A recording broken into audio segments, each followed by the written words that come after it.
يا مساء الفل واهلا وسهلا بيكم في حلقه جديده وملف جديد من بودكاست الارشيف. معاكم خالد محمد، والنهارده ميعادنا مع حلقه جديده من حلقات البودكاست اللي انتوا بتحبوه. مش عايزين نتكلم كتير، انتوا عارفين اللي المطلوب منكم. بتسمعوا الحلقه دلوقتي، يلا انزلوا اعملوا لايك ليها.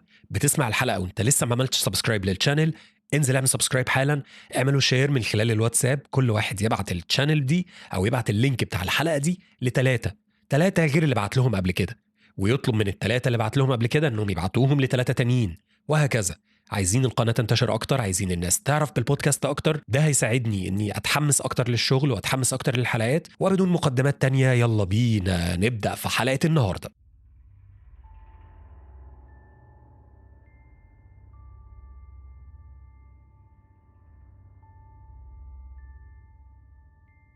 دايما واقف مبتسم، لكنها ابتسامة دموية، كأنه جرح مقطوع في الجلد بين الودن دي والودن دي. ودايما الجرح شكله جديد، كأن حد شاق الجلد من طرف بقه ده لحد ودنه حالا، أو يعني من شوية قليلين. الدم كثيف ومتجلط على أركان فمه، أصلع وملوش شعر. لكن المخيف أكتر إن ما عندوش عينين. أماكن عينيه عبارة عن حفر سوداء فارغة. أيوة، زي ما سمعتوني كده، حفر سودة فاضية. هو مش إنسان. طبعا مش إنسان، مستحيل. ساعات بينمو جلد قبيح كثيف على أماكن العيون علشان يحجبها. طويل جدا، حوالي 7 أقدام، يعني بنتكلم فوق 190 سنتي. شاحب جدا بشكل مخيف. جلده شاحب لدرجة إن عظمه المكسر باين من تحتيه. عظم بشع متسخ ومكسر. هحاول أقرب لكم الصورة. عارف شكل هدومك لو طلعت من منجم حجري؟ هو ده نفس الاتساخ اللي في العظام بتاعته. إيديه نحيلة وطويلة، ضوافره حادة ومتوسخة، لونها أسود، بس أسود طبيعي، مش مدهونة بلون أسود. كأنه عفن، كأن جسمه بيتعفن وهو حي. إيديه كمان مكسورة، وضوافره مكسورة بشكل بشع. لابس على جسمه شوال خيش لونه رمادي وقذر، ولو ركزت شوية هتقدر تسمع صوت تنفسه الخافت.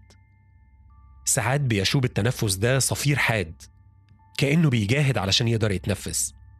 صفير حاد خافت جدا. ساعات ما بيقدرش يتنفس من مناخيره، فبيضطر يتنفس من بقه، وساعتها بقدر أشوف لسانه طويل وأسود وشكله مرعب. بقه مليان كدمات دموية وجروح مفتوحة. أسنانه مش منتظمة، أغلبها حاد ومكسور، والباقي طويل وعليه دم. أول مرة شفته كان عندي حوالي 7 سنين. صحيت من النوم بالليل بترعش وخايف. كان واقف مستنيني في ركن غرفتي، إيدي الطويلة بتتحرك ببطء. وشه البشع كان بيبص ناحيتي. صرخت. أهلي جم الأوضة بتاعتي بيجروا. شاورت على ركن الأوضة وأنا بصرخ إن في وحش شرير واقف هناك، ولكن طبعا كما هو متوقع، لما بصوا ما كانش في حاجة. بس أنا كنت شايفه كويس، أنا الوحيد اللي قادر أشوفه وأسمعه. ابتسم ابتسامة دموية واختفى من قدامي. بعد فترة قليلة الموضوع ده اتكرر مرة تانية، وبمرور الوقت كان بيزيد. أهلي بدأوا يشكوا إني مجنون، علشان كده بطلت أحكي لهم على اللي بيحصل. ساعات بيكون موجود وساعات لأ، بس عمري ما شفته وهو بيجي أو وهو بيمشي. بعد حوالي 6 شهور من المشاهدة الأولى بدأ يأذيني. تقريبا كان بيعاقبني علشان كنت ببصله لفترة طويلة. ما كنتش مدرك إنه يقدر يوصل لرجليا بإيديه الطويلة. زحف بصوابعه جوه جلدي من أول رجلي لحد لما وصل لوشي. ساب جرح طويل ممتد على مدار جسمي كله. صرخت بألم وبخوف. أهلي جم يجروا زي كل مرة، بس ما كانش في حاجة. هو اختفى والجرح اختفى كأنه ما كانش موجود. أهلي قالوا لي إنهم زهقوا مني ومن الكذب بتاعي. بعتوني لدكتور نفسي، كشف عليا وقال لهم إني كويس ومش بعاني من أي حاجة. رحت ساعتها لعشرات الدكاترة، عملت كل التحاليل والأشعات اللي ممكن تتخيلوها، والنتائج كانت واحدة: أنا سليم جدا ومفيش فيا أي حاجة غلط. مرت السنين، كان بيختفي الأيام طويلة، ساعات لمدة أسابيع وساعات لمدة شهور، لكن عاجلا أم آجلا كان بيرجع تاني. مهما كان مكاني كان بيظهر في ركن الغرفة اللي أنا موجود فيها. جربت كل الفنادق وكان بيعرف يلاقيني كويس، واقف بيراقبني. استمر في الظهور لعقود. هي دي حياتي اللي أعرفها واللي بعيشها. خوف مستمر بلا نهاية بيؤذيني لما بطول في النظر ليه، أو لما بيحس إني مش خايف منه.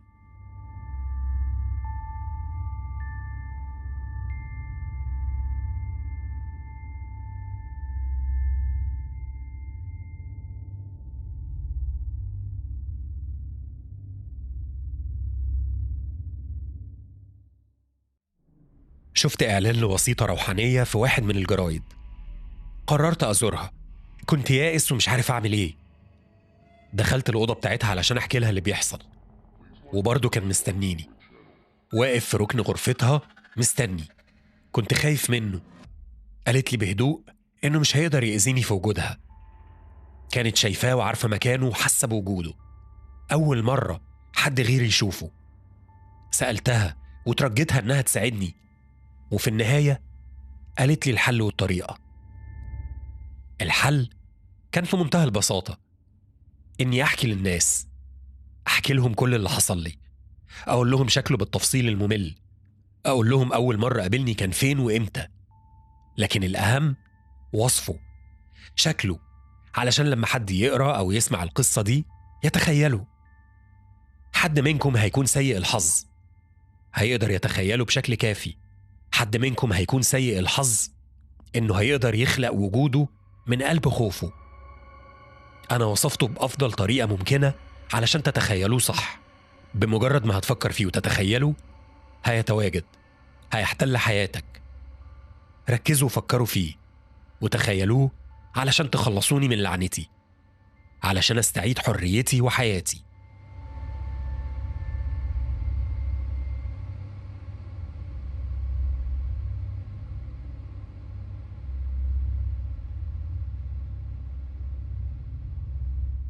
كنت قاعدة في استراحة الممرضات بقرأ جريدة من جرايد النهاردة وبشرب القهوة بتاعتي، لما فجأة أولجا الممرضة التانية اللي معايا في الوردية خبطتني في إيدي. قالت وهي بتضحك: البنت الصغيرة اللي هناك بتحاول تهرب. شاورت على الشاشة اللي قدامنا واللي بنشوف من عليها كاميرات المراقبة. مادلين كانت واقفة في الممر، صورتها مش واضحة وزي ما تكون باهتة. استقبلنا مادلين الساعة 8:23 دقيقة بالليل. بنت صغيرة عندها حوالي 6 سنين، وشها كان غرقان دم. وقعت من فوق السلم، ودكتور تومسون طلب منها إنها تبات معانا لحد ما تفوق من الغيبوبة علشان يطمن عليها. بصيت للشاشة وأنا بقول بقلق: لأ، هي مش المفروض تقوم دلوقتي. وبعدين هي جابت الهدوم دي منين؟ ما كانتش لابسة هدوم المستشفى اللي المفروض إنها كانت نايمة بيها. دلوقتي كانت لابسة فستان أسود وحذاء أسود. لبسها غريب قوي، شبه لبس الجنازات. كانت بتبص يمين وشمال باستمرار، كأنها مستنية حد يظهر في الممر. أولجا قالت وهي بتلعب في تليفونها: طيب هتقومي ترجعيها لسريرها ولا لأ؟ قمت من على الكرسي وأنا بقول هروح أشوفها. دخلت الممر وأنا بناديها: مادلين. بس فجأة الدم نشف في عروقي. ما كانش في حد هناك. مشيت ناحية الأوضة بتاعتها وأنا بنادي عليها: مادلين. كانت نايمة في سريرها، لسه لابسة لبس المستشفى والمحلول بتاعها متعلق. حاجة غريبة جدا. رجعت تاني للاستراحة بتاعت الممرضات. بصراحة كنت خايفة. أنا عارفة إن الأطفال ساعات بيكونوا مخيفين، بس مستحيل بنت عندها 6 سنين تقدر تشيل المحلول بتاعها. دخلت الاستراحة مرة تانية. أولجا بصت لي بدهشة وهي بتقول: لقيتيها؟ قلت لها بهمس: كانت نايمة في غرفتها، بس بصي هقولك على حاجة غريبة قوي دلوقتي، بس أعتقد إنها ما قامتش من سريرها أصلا. قالت وهي بتبتسم: أنا خايفة قوي. تفتكري بقى ممسوسة والشيطان هيجي يعذبنا زي الفيلم اللي شفناه الأسبوع اللي فات؟ أولجا أرجوكي ما تهزريش في الحاجات دي. قالت وهي بتضحك: انتي خايفة أسخر من الشيطان المخيف علشان ما يقتلناش؟ أنا خايفة منه قوي.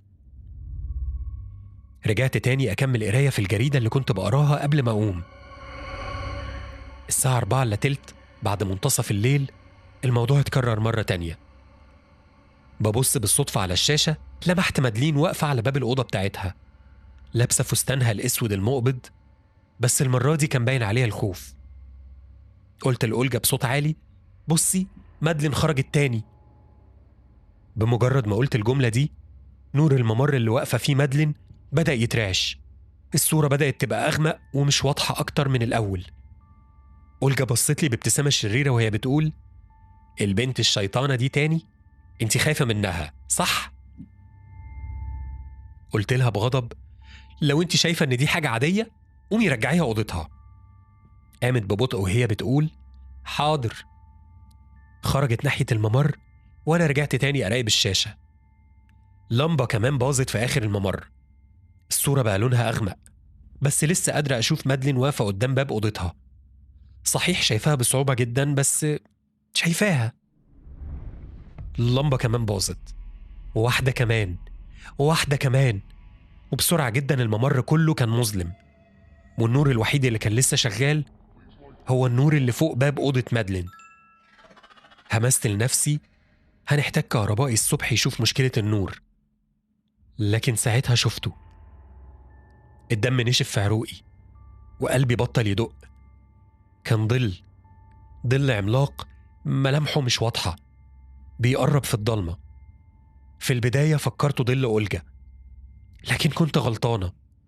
كان ظل طويل ممتد من السقف للأرضية. قربت من الشاشة. إيه اللي أنا شايفاه ده؟ الظل كان أسود ضخم، بيزحف وسط الضلمة وبيقرب من مادلين. وقف جنب مادلين بالظبط. كان مظلم وشرير. في البداية فكرت إن دي ممكن تكون خدعة من خدع الضلمة أو تهيؤات بسبب الإضاءة الضعيفة، بس مادلين كمان كان باين عليها إنها شايفاه، لأنها بدأت ترجع لورا بخوف وهي بتفرد إيديها على باب أوضة المستشفى. كانت بتهز راسها بعنف. الظل كان بيقرب. بصيت على لوحة التحكم الموجودة في الاستراحة. معدلات مادلين الحيوية كانت بتنخفض، معدل ضربات قلبها بيقل، ضغطها بيوطى. خرجت أجري ناحية الممر. أولجا كانت لسه واقفة ورا باب الممر ماسكة مقبض الباب بإيديها. نص الممر كان مظلم جدا، بس لما دخلت الممر ما شفتش الظل ولا مادلين اللي المفروض واقفة على باب الأوضة بتاعتها.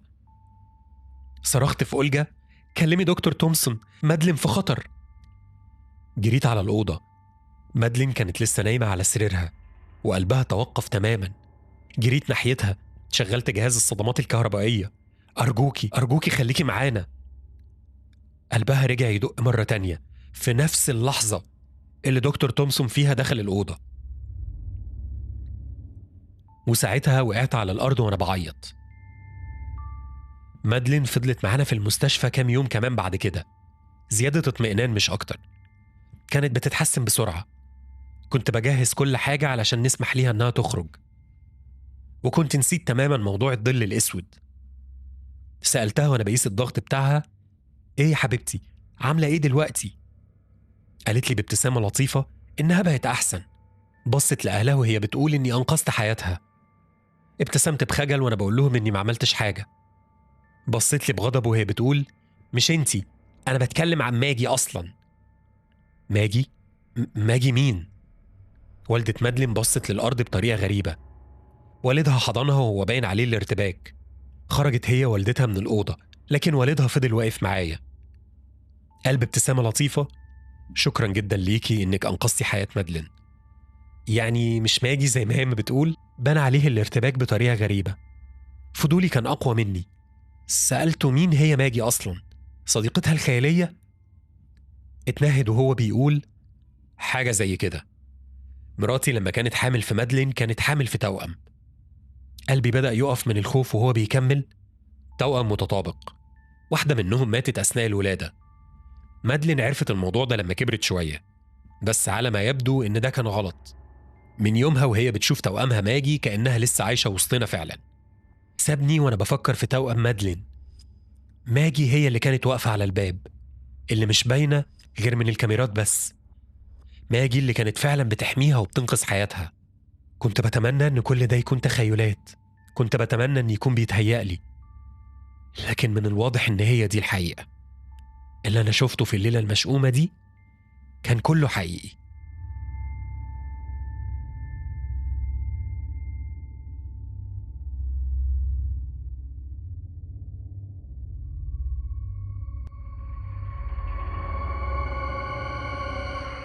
مستنقع ديزمال الكبير أو The Great Dismal Swamp. ده مستنقع كبير وقديم وواسع في منطقة الساحل الساحلي بجنوب شرق ولاية فيرجينيا وشمال شرق ولاية كارولاينا الشمالية. المكان مليان بشجر طويل ومتشابك شكله مخيف مزروع على جنبين المستنقع المليان مية سودة راكدة، ورقه ناشف، أغصانه متشابكة، جذوره ضخمة. مكان مرعب مليان طبيعة متوحشة. لو وقفت وسط الشجر ده هتسمع صوت طيور غريبة بتصرخ كأنها بتعيط بالظبط، وقدام عينيك مش هتشوف غير لون أخضر غامق وطبيعة وحشية. في نص المستنقع بالظبط في بحيرة صغيرة قذرة اسمها بحيرة دورموند، متسمية على اسم السيد ويليام دورموند، وده الشخص اللي قرر يستكشف المستنقع ده مع مجموعة من الصيادين. وللأسف الشديد السيد دورموند كان الوحيد منهم اللي رجع حي من الرحلة الاستكشافية الملعونة دي. كان بيزحف على الأرض، هدومه قذرة ومقطعة، قرب يموت من كتر الجوع وقرب يتجنن من كتر الخوف اللي شافه وحس بيه. ده غير إنه كان بيردد كلام مش مفهوم عن القوى الغريبة اللي ساكنة في المستنقع. بس خليني أقولك بالظبط أسطورة المستنقع المخيفة دي بدأت منين. الموضوع كله بدأ على إيد 2 عشاق، ولد وبنت كانوا على وشك يتجوزوا. بس قبل الجواز بكام يوم البنت قررت تتمشى شوية وسط بحيرات المستنقع. المشكلة إنها ما رجعتش أبدا من هناك. بعدها بكام أسبوع الناس يأسوا، دوروا عليها كتير جدا بس بدون فايدة، فبدأوا يقبلوا حقيقة إنها ممكن تكون ماتت، وقرروا يوقفوا رحلات البحث. لكن خطيبها كان مخلص ليها وكان عنده أمل يلاقيها حية. الحزن كان عميه عن إنه يشوف الحقيقة، وبدأ يقول للناس كلها إنها لسه عايشة ما ماتتش بس تايهة وسط المستنقع. بدأ يدور عليها لحد لما سمع قصة بيقولها واحد من السكان المحليين عن إنه شاف شبح بنت لابسة فستان أبيض بتتمشى في المستنقع. وبدأ يدور تاني في المستنقع طول اليوم من الصبح لحد الليل، كان بيدور على حب عمره، لحد ما في ليلة من الليالي دخل يدور عليها ومرجعش مرة تانية. الناس بدأوا رحلات البحث من أول وجديد، المرة دي بيدوروا عليه هو، والموضوع استمر الأسابيع بس ما لقوش ليه أي أثر. وعلى مر السنين الصيادين بيقولوا إنهم بيشوفوا شبح بنت لابسة فستان أبيض ماشية في المستنقع بالليل، ماسكة في إيديها فانوس صغير من اللي بيشتغل بالنار.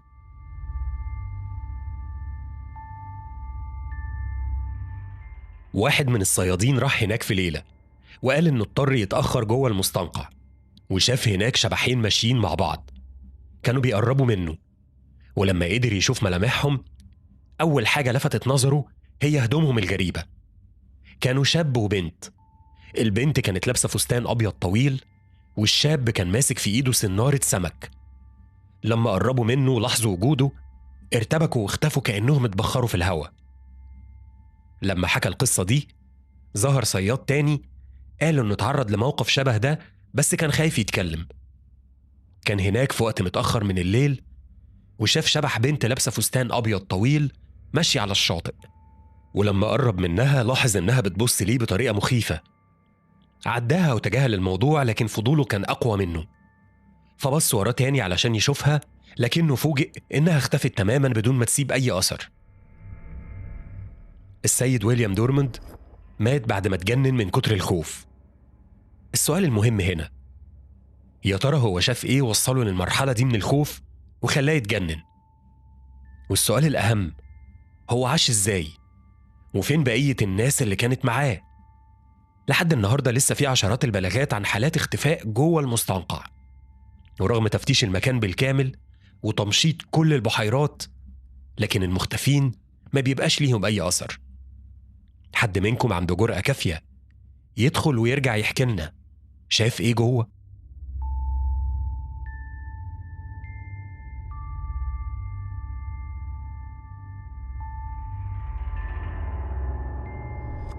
ولحد هنا بينتهي ملفنا النهارده في بودكاست الارشيف. اتمنى ان حلقه النهارده تكون عجبتكم. يا ريت لو لسه بتسمعوا الحلقه لحد دلوقتي وكنتوا ما عملتوش لايك في بدايه الحلقه تنزلوا تعملوا لايك دلوقتي. اعملوا سبسكرايب للشانل لو ما كنتوش لسه عملتوا سبسكرايب. اعملوا شير على الواتساب، ابعتوا اللينك بتاع الحلقه دي ل3 من اصدقائكم. ولحد ما نتقابل الحلقه اللي جايه في ملف جديد من بودكاست الارشيف، اشوفكم على خير.